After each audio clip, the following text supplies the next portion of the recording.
అందరికీ నమస్కారం.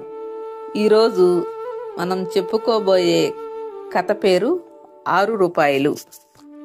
ఒక ఊళ్ళో రాముణ్ణి కొలిచే వెంకట్రావు అనే భక్తుడు ఉండేవాడు.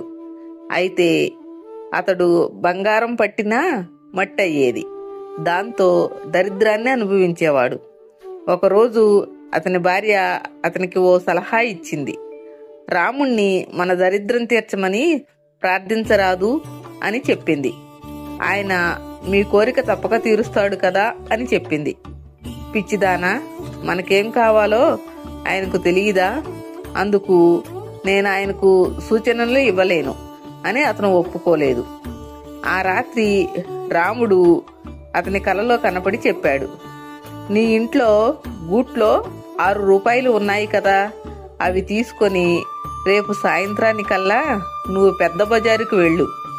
అక్కడ 6 రూపాయలకి నీకు ఇష్టమైంది ఏది కనబడితే అది కొను, నీ దరిద్రం తీరుతుంది అని చెప్పాడు.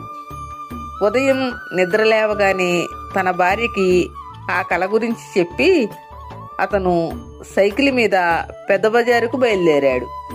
ఒకచోట కోలాటం కర్రలు నచ్చి దాని ధరని అడిగాడు. జత 10 రూపాయలు. ఇంకొంచెం ముందుకు సాగాడు.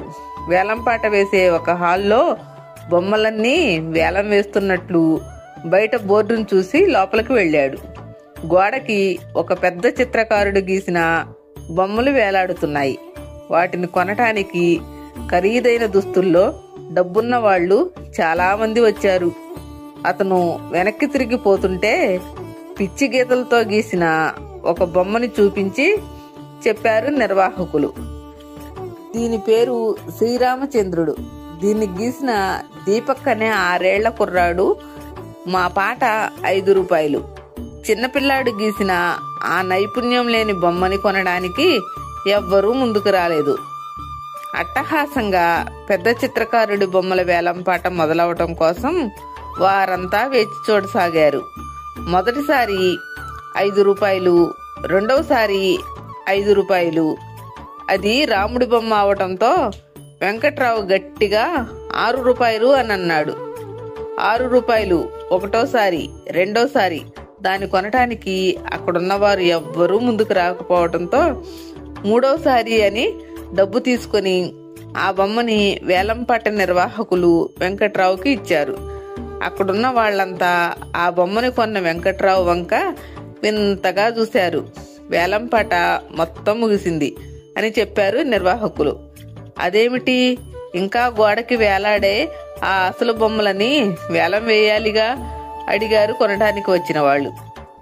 ఈ బొమ్మలన్నీ గీసిన చిత్రకారుడు అతని వీలునామాలో ఏం రాశాడో వినండి. అకాల మృత్యువాత పడిన తన కొడుకు గీసిన బొమ్మని మొదటగా 5 రూపాయలతో వేలం వేయాలని, దాన్ని ఎవరు కొంటే వారికి తాను గీసిన చిత్రాలన్నిటినీ ఉచితంగా ఇవ్వాలని రాశాడు. కొడుకు గీసిన అసంపూర్ణ చిత్రానికి తన ప్రేమతో ఎంతో విలువ చేకూర్చాడు.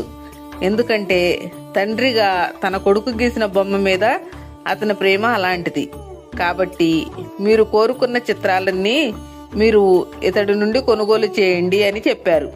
ఎవరైనా దేవుణ్ణి కానీ దేవుడిచ్చిన మనసును కానీ నిజంగా ప్రేమించగలిగితే అది అతని విలువకు 10 ఇంతల విలువను చేకూర్చటానికి, అవి మీకు సహకారం అందించటానికి ఒక తండ్రిగా మీ వెంట ఉంటాయి.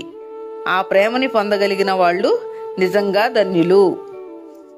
ఇది ఈరోజు కథ. ఇంతటితో సమాప్తం.